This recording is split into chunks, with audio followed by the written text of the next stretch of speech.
This was my first flight after a very difficult start to 2025. It wasn't a beautiful day, and Dave and I spent over 2.5 hours in the air to do a missing man formation over a celebration of life. Receiving this message from the family at the end of the day was very rewarding, and it really helped me reflect on how precarious things are, especially as pilots. This was my first flight after getting out of the hospital from an emergency gallbladder removal surgery. After triage, they managed to stabilize me so I could wait for an OR slot. I got unplugged for the first time in 3 days, and they taped it up so I could have a shower, and I'm using this opportunity to move. So I'd been living on an IV for a few days with a lot of time to think about all the flying I was hoping I would get to do. The procedure went well, but I self-grounded for several weeks until I got a letter from the surgeon confirming that my recovery was complete, which I could present to the aviation medical examiner to renew my medical. So after that slow start to the year, I did manage to get some good flying done, including ending my competition season with a personal best on my final flight. For this one, I'm sharing highlights of things that were captured and yet to be shared, and clips from some of the best episodes of 2025 that you may have missed. It was very cool to have the RV-14 in the same place at the same time as Aaliyah from Beta Technologies. Jerry invited me to join him and the team in Chicago getting ready for AirVenture. So the guys are back there briefing for a photo flight. We're going to be flying with a gimbal on the A-Star. Ultimately, this is what we're going to be doing with Aaliyah and a bunch of other airplanes, but today the ceiling is a bit low, so we're not flying Aaliyah. Just gonna get some practice done with the T6. So this shows me, this is like a kind of a segment view. What did you call it, a segment view, Cody? It's like looking in your sectors, I guess. Sector view, yeah. Relatively. If I need like the additional SA, I can see like, okay, you know, he's off our 1 o'clock. I can just quickly spin the camera over there. And I'm kind of controlling all of it with these sensitivities. So if I want to pan quickly, I just turn this up. You know, if I need to get somewhere. And then I can also just push it to like a forward position. That's cool. This is going to be a very cool episode, but for now, here's a little teaser. All right, I'm just going to cross and push a little bit over to his right side.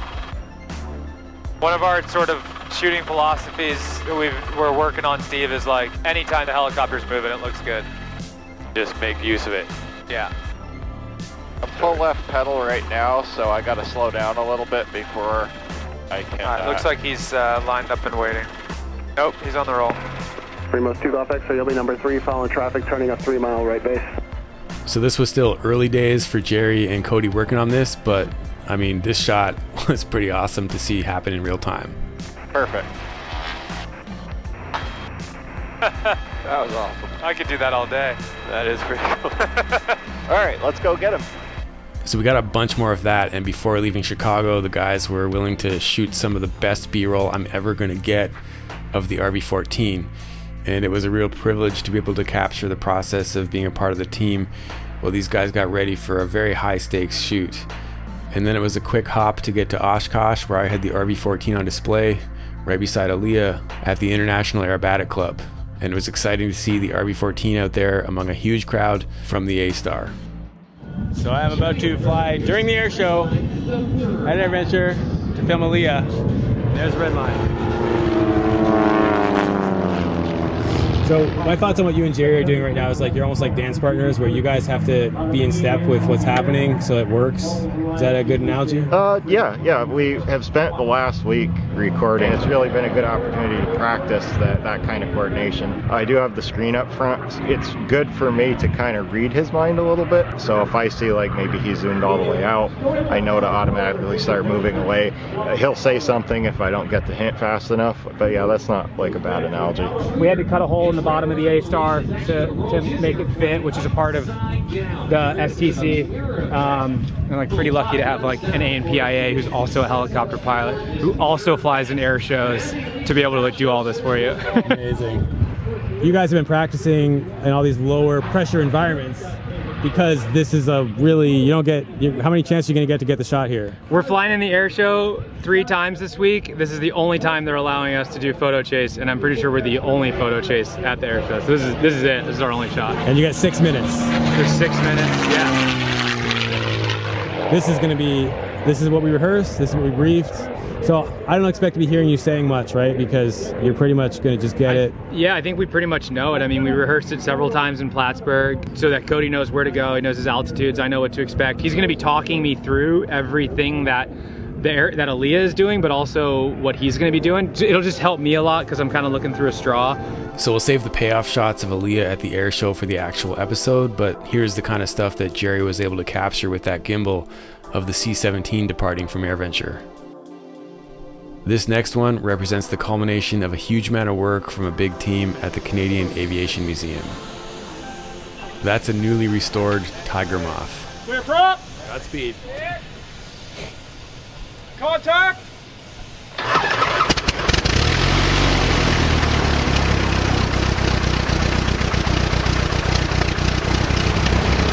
The whole fleet is outside and Dave is doing the ground run right now. We're just waiting on sealing anyway, and then he's going to do some taxi testing and then first flight in this airplane. Good job, team. All right, everybody give high fives. Woo! And high fives to each other. There you go, bro. I'm going to level this thing out. I'm going to slow down, see what it feels like going slow.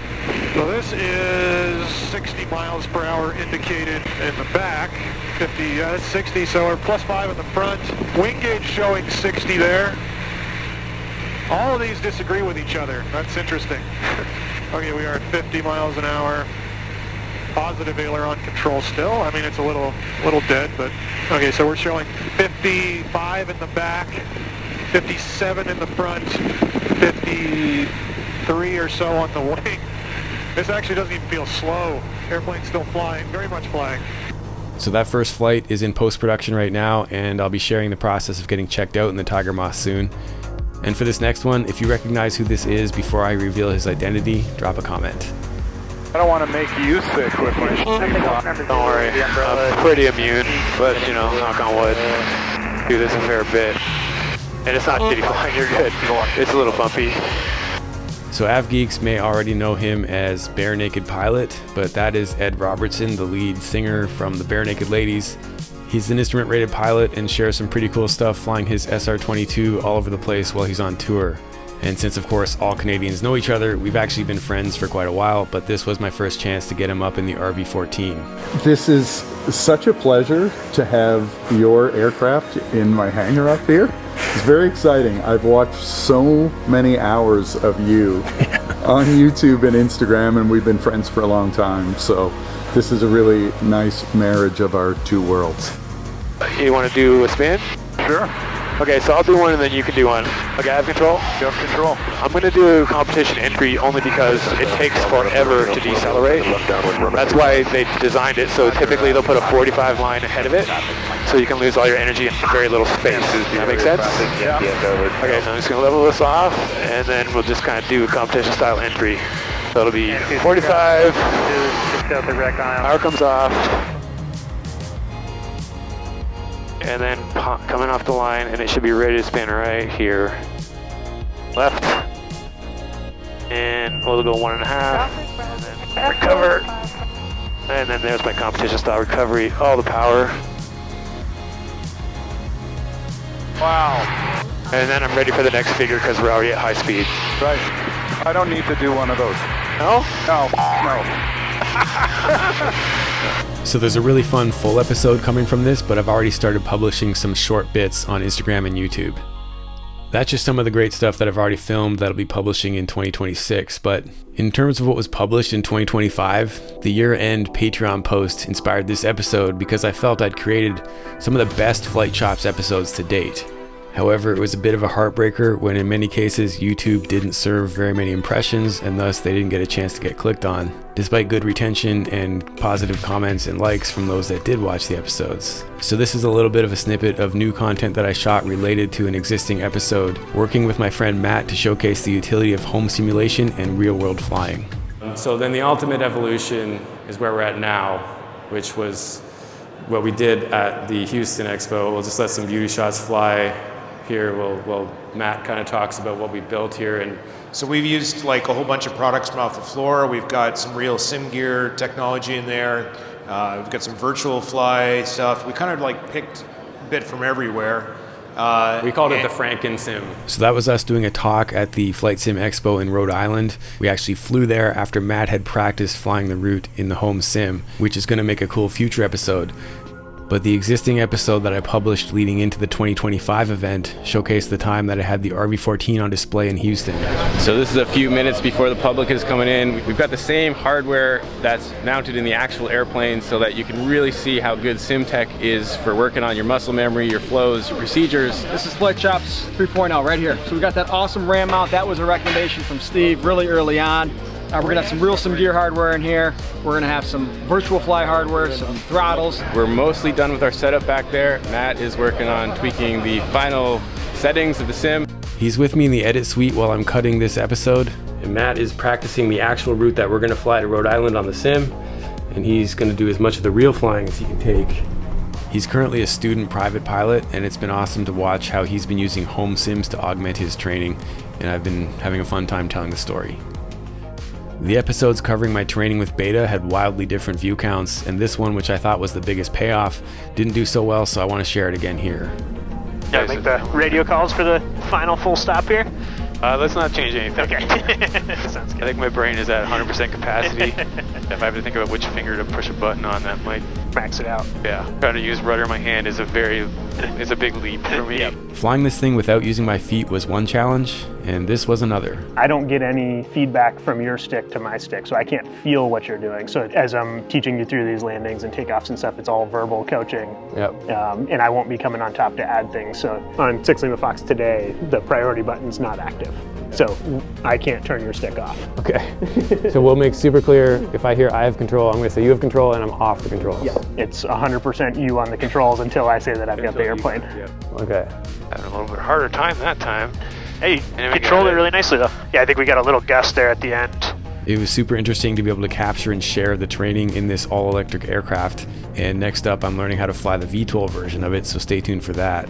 And for my final favorite yet underperforming episode from 2025, this one is just pure awesome. Like, if you told me I'd have an opportunity like this 5 years ago, I wouldn't have believed it. So I'm excited to share a clip of it again for those of you that missed it. All right, well, it's an honor to fly with you today, Michael. Really appreciate you fitting me in. I'm excited. Let's go do it and see how the sighting device works. That's elite airshow pilot Michael Goulian taking a break from his unlimited level flying to coach me. On the upline, higher off the horizon. Correct, yep. For me, I love Sportsman Intermediate because you can start to make big changes on people, and this is really where the foundation begins. Much better. So put that picture in your eye. That's what you want it to look like. Does that make sense? Could you see a change? Yeah, totally. So I was kind of trying to memorize that, and then I screwed up my timing for the kick. Since we've never worked before, kind of the thing that I'll do is just watch your flying, see your style, look at your maneuvers sort of as a whole, and what kind of sort of presentation do you make? And that's the biggest thing is, I don't want to critique, I'd rather coach. And it was a good time. I like it. Thanks, man. This airplane actually, It goes. Yeah, it goes. Nice. That was good, man. That was really good. That was the teaser for this episode, but I want to share another 90 seconds of this one because it was so good. Sometimes what looks vertical inside the airplane isn't vertical outside, right? And in competition, we're just trying to paint this perfect picture in the sky. So even if it doesn't look perfect to you, if it looks perfect to the judges, that's what matters. We got a lot more done than just setting lines. It was very cool to see how Michael picked up on subtle things he could help me fix, which directly led to a personal best at the US Nationals, where I managed to place 10th of 24 competitors flying our free sequences, and I scored 78.85%. Right, so start to figure out sort of what are your big tendencies, where can we make big adjustments, and sometimes it's just the look of a pull off of a line onto a line, right? Because we're trying to make this flight where, let's just say there's 20 of you in Sportsman, how do you outshine everybody else? Then I ended the season flying the Nancy Lynn contest and managed to beat that personal best with an 81%. Again, thanks to Michael's coaching. Okay, just do a hammerhead. Once you're ready, you can turn around, do a hammerhead whenever you're ready, and that way I can see the whole thing. So that looked positive up when you started, then it got clean at the end. The down line looked fine.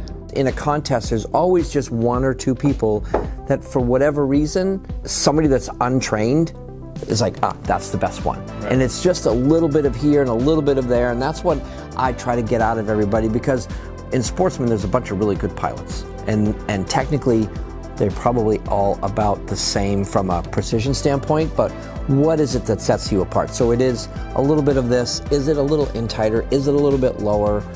And that's what we want to find out, and take advantage of your plane. So if you made it this far, thanks for watching, and please do check out that full episode with Michael coaching. I really tried to frame it in a way that would be relatable to all pilots. It really captured the nuances of applying feedback and immediately seeing quantifiable improvements. And with that in mind, I'd like to share some details about something that I've been working on for a really long time. So I'm here with Jason Miller from the Finer Points. We've been working together for like more than 10 years. Yeah. And it's pretty awesome to be here together, and we're continuing to work together on a really cool project, which I'm going to let Jason kind of fill you in on. Yeah, well, it's called the Ground School app. It's really redefining what ground school is. It's kind of like a CFI in your pocket. It's private training, instrument training, mastering landings, standard operating procedures.